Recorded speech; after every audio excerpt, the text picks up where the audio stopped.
Hi everybody, welcome back to theCUBE at sundown. This is Dave Vellante and I'm here with John Furrier. This is day one of our RSAC 2025 coverage, excuse me. We're here with Open Policy and the NYSE Wired. I'm really excited to have Nick Schneider back on theCUBE, CEO of Arctic Wolf. Nick, a little different setup here. A little different. I think you were, let's see, we've had you on at RSA. A few times, yeah. Right? I don't know if we've had you on anywhere else. You gotta Mostly RSA, a few online. So yeah, you got to come check out our big sets. I mean, it's pretty. We got the pop-up cube today, but it's a great to have you. Great. We got a lot of ground to cover. Let's see. Give us the update on Arctic Wolf. I saw just did the Cylance acquisition. I want to ask you about that, where that fits. But give us the update. Yeah. So the short update. We've spent a lot of time here over the past year building out the international business. We now have a material presence in Japan. In ANZ, obviously in Europe and North America. We spent a lot of time on the platform itself, which is now processing 9 trillion observations a week and doing some really unique things for our customers. And then obviously we just closed not too long ago the acquisition of Cylance, which brings us EPP, EDR, some managed EDR offerings, and then really entwines everything that they'd historically done with AI into kind of the core of our platform. So, on that acquisition, obviously you've always had a good presence and thoughtfulness around endpoint. This enhances that, does it not? Yeah, we've always been and will continue to be, for real, open and agnostic to the endpoint technology that our customers use. What we found through that was that a lot of customers were saying, hey, we would love for you to provide some of those capabilities to us natively.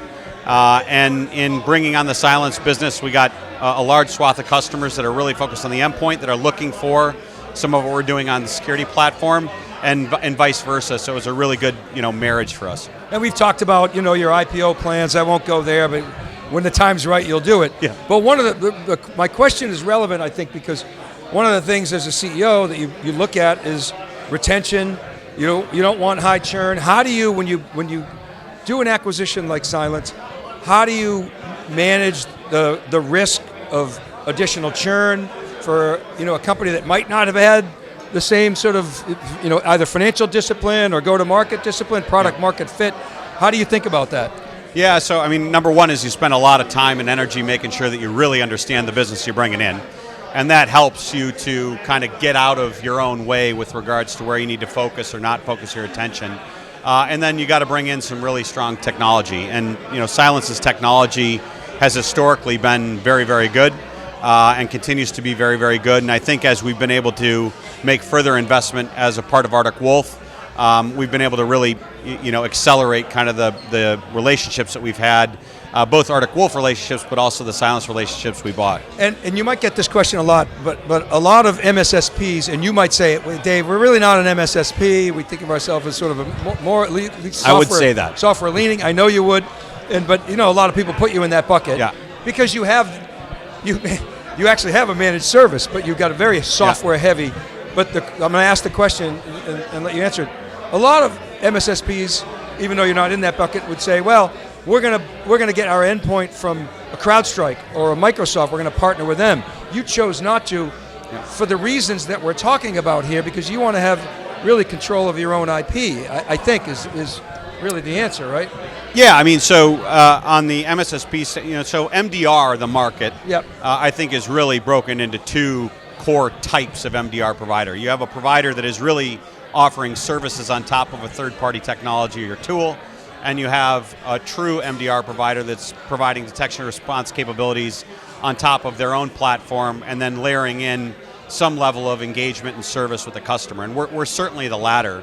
The Cylance business has allowed us to further leverage that platform, not only for endpoint, but also to be able to bring it towards identity or cloud or the other attack surfaces that a customer cares about, and do so on the platform that we're operating as a business. So we give them a native outcome on the endpoint.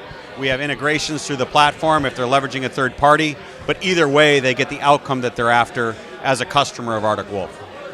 I got a couple more questions and then we're going to change topics, but you announced Cypher, an AI security assistant built on the Arctic Wolf Aurora platform, so that's touches agentic. You didn't call it necessarily that, so you're not agent washing, but that's cool. And then doing some stuff with Anthropic. amazing company, some really advanced R&D work with them. Tell us about these two things. Yeah, so Cypher is our AI use case for leveraging AI within the SOC so customers can ask and get questions in an efficient and timely manner. What's unique about it is that we're able to give them answers not only about cybersecurity in general, but also about their environment and what certain things within their environment mean to them or their business. So we're really excited about that. I think it'll make our customers' experience more efficient. It'll also make Arctic Wolf as a business more efficient. And then we're partnering with Anthropic with regards to AI in general. So, and the outcomes there that both Anthropic and Arctic Wolf are after is leveraging the 10 million plus human hours that we have in the SOC, a platform that's generating 8 to 9 trillion observations a week, and really making sense of that data and that intelligence in a way that can be super useful to the customer, but also super efficient for the customer, and on a path towards an automated, AI-driven SOC. And you got a security warranty associated with your endpoint, which is awesome. Read the fine print. I want to switch topics because we're limited on time. We're going to get a little heavy on you here, but it's a really important discussion I want to have. One of your young relatives was diagnosed with late infantile Batten disease, CLN2. Explain what that is. Yeah, so it's a horrible disease. It generally hits children at the age of like 2 to 4, right, and has pretty bad outcomes through 6 to 8. And it's a rare disease. Not many people know about it. It's fresh. Yeah. But yeah, you hang in there, man. Cure. So I'll get you through this. Yeah. Because I got 4 kids, and just prepping for this interview was really, really difficult. But we have an important message to share with people, and you've done some really great work.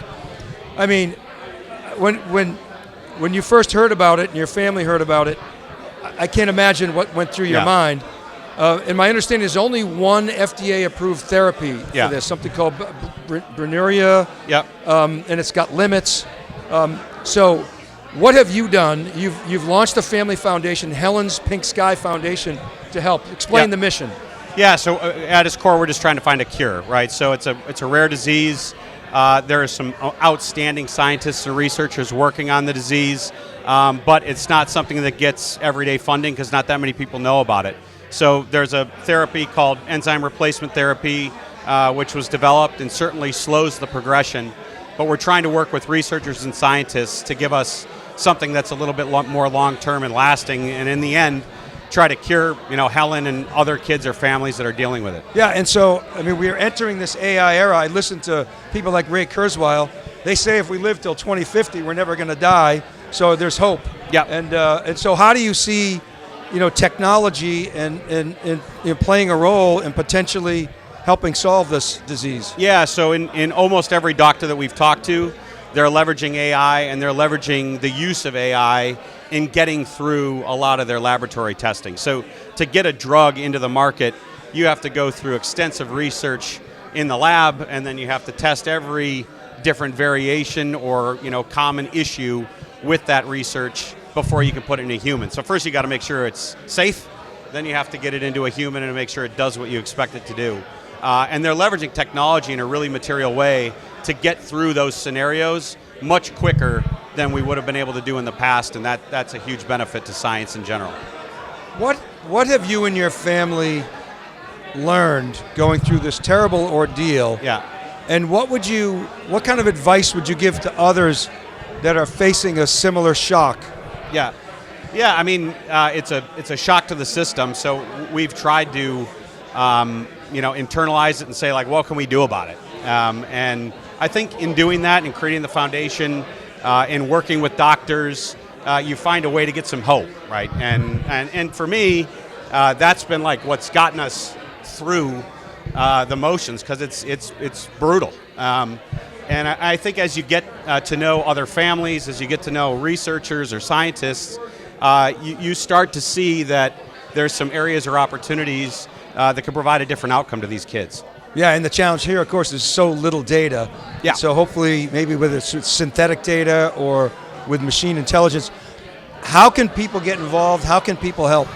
Yeah, so the biggest thing is just awareness. So we set up a foundation. The website's hopeforhelen.org. What is it, Hope for Helen? Hope for Helen, 4 being the number, Helen.org. You can learn more about the disease. You can learn more about what we're trying to do. We're connected to all the right scientists. Get the word out. If you want to help, be a part of the cause as we're funding some of this research, and anything would be appreciated. And you said this disease generally strikes 2 to 4. How old is Helen? She's 3, almost 4. Okay, Yep. and so best of luck. Yeah, we're appreciate praying it. for you. God bless Helen. Yep. Thanks, Nick, for spending some time with us. Appreciate Really it. Thank you. All right, and thank you for watching theCUBE at sundown. This is Dave Vellante. Right back, right after this short break.